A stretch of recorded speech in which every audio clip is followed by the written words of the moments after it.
So in this presentation, I'll be going through the skills that are required by a coach.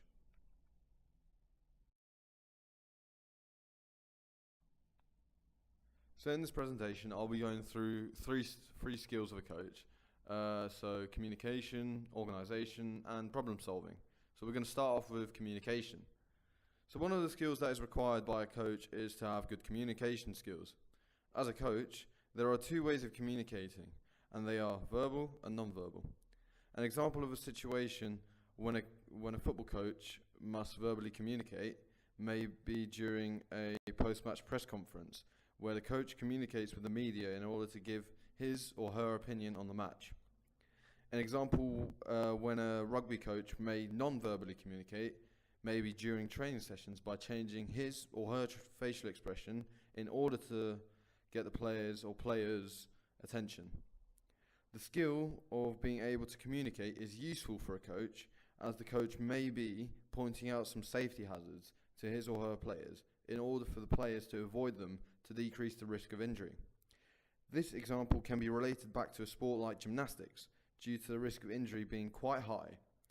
To avoid this, the gymnastics coach must communicate with his or her gymnasts by giving them step-by-step instructions in order to perform certain moves safely. However, in a sport like golf, the golf coach is not required to give as many instructions to a golf player, as the sport doesn't include complex skills. Another type of communication from a coach may be encouragement towards a player or performer. This can be useful in a sport like tennis. So let's say the tennis player is on the brink of a loss, but still has a chance to win the game. The coach can use his or her communication skills to encourage that tennis player to win overall. This encouragement can be really effective to the performance of the tennis player, as it may give him or her some hope of success.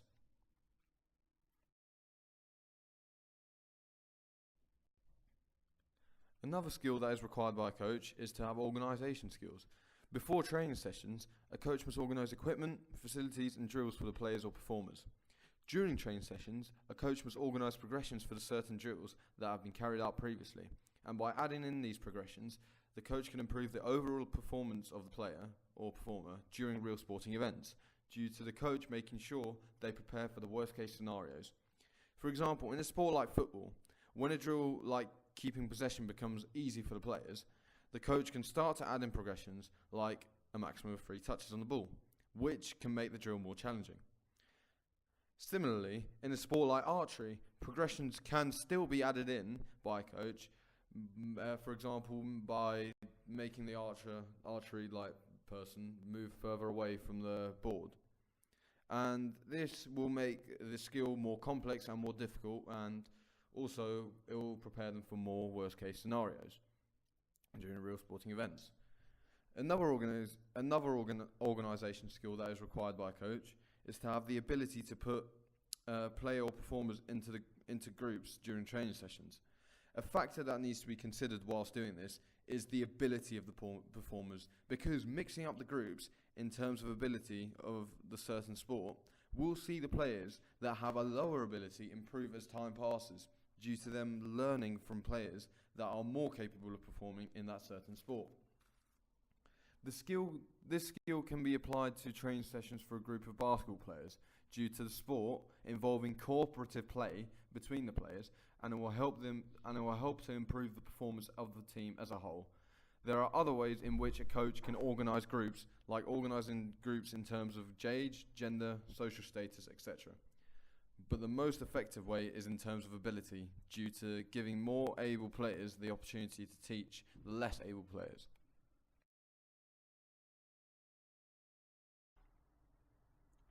And the third and final skill that is required by a coach is the skill of problem solving. Before sporting events, coaches need to select the players that they want to play, and this is decided based on how well the players perform during training sessions. Player selection only occurs in team sports, like hockey, due to the coach having multiple choices to pick. Similarly, in a sport like rounders, the coach again has multiple choices as to who he or she picks to play. There are some issues with selecting players, and one of those issues may be disagreement with the decision of the coach For example, the team sheet for a netball team is released, and a certain netballer has been left out when they thought they shouldn't have been.